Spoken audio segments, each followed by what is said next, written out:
You'll be recognized for 5 minutes each in order to allow us to get to as many questions as possible. And I will recognize myself for 5 minutes. Mr.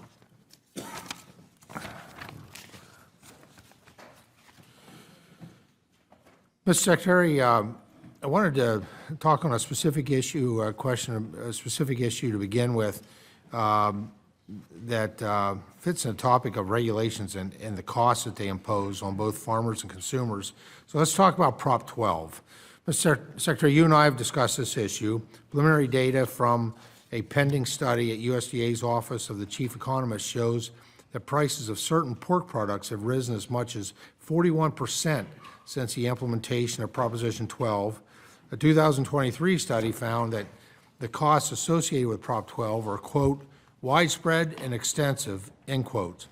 That same study expressed that quote, these costs have a more severe impact on smaller independent operations, and that the stresses placed upon the entire production and marketing chain will lead to ever-increasing consolidation and concentration of the industry, end quotes. Now, we appreciate that the Biden administration sided with the industry during the Supreme Court case. As we all know, the Supreme Court has weighed in on this matter and asked Congress to act.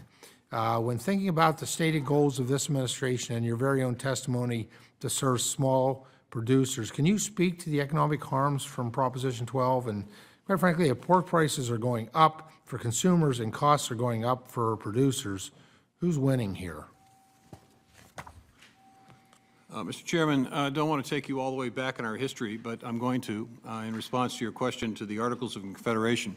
If you remember, when we began as a republic, we had basically a theory and structure that states would basically govern their own activities within their borders. What we found after several years of that experiment was chaos. And I think, frankly, that's where we are potentially headed.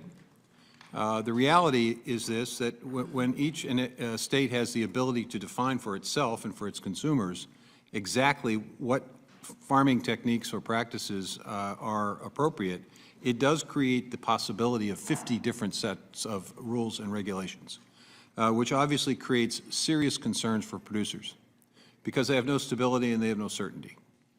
I'm not sure that this Congress is going to be able to pass legislation, with due respect, but I would suggest that if we don't take this issue seriously, we're going to have chaos in the marketplace because there's nothing preventing any state from doing what California did. Now, why did the Supreme Court decide what they decided? They decided it because they believed that each and every producer had their own choice to participate in this market. They basically said it didn't violate the Commerce Clause because it didn't discriminate against any particular producer.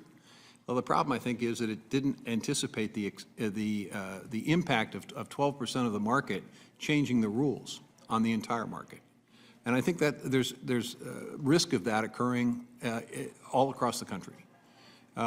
Having said that, it is a little bit difficult, however, to create consistency within this Congress and within this country on this issue of states' rights.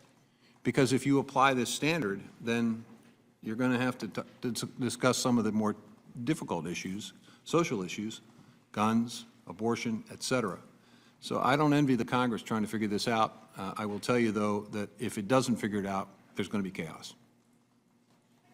Yeah, and I'm hearing from smaller producers, larger producers who are prepared to go into that market have found that the volume that they prepared for is not there in California. So they're dumping product into other states, crowding out small producers. There's a lot of implications. Mr. Secretary, in your testimony and comments around the country, you often lament about farms getting larger, about how many are forced to get big or get out. And I'll be frank, I too share this concern, but not because of the concentration of farm income amongst these operations, but because of the concentration of risk borne by these full-time family farms. They have been forced into achieving economies of scale to be able to survive or to grow large enough for the next generation to have room to return to the family farm. These farms might have more to gain when times are good, but they also have more to lose when times are bad, which is why we need to make sure the safety net works for them too.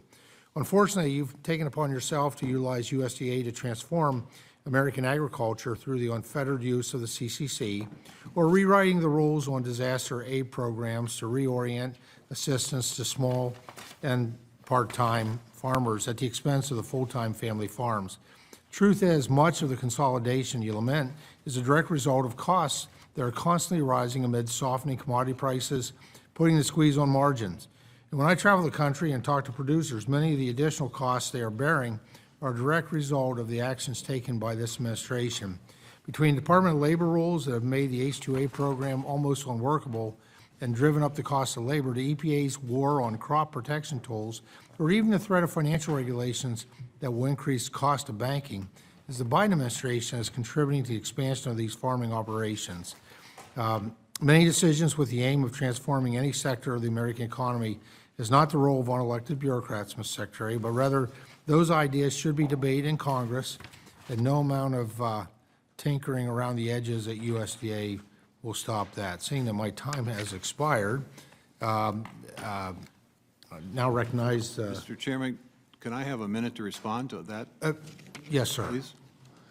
First of all, you mentioned the CCC. I just want you to know that we have basically followed the charter that was established by Congress and the establishment of the CCC, and we have not, as it was the case the previous administration, jeopardized the capacity of that fund to be able to do its farm bill payments.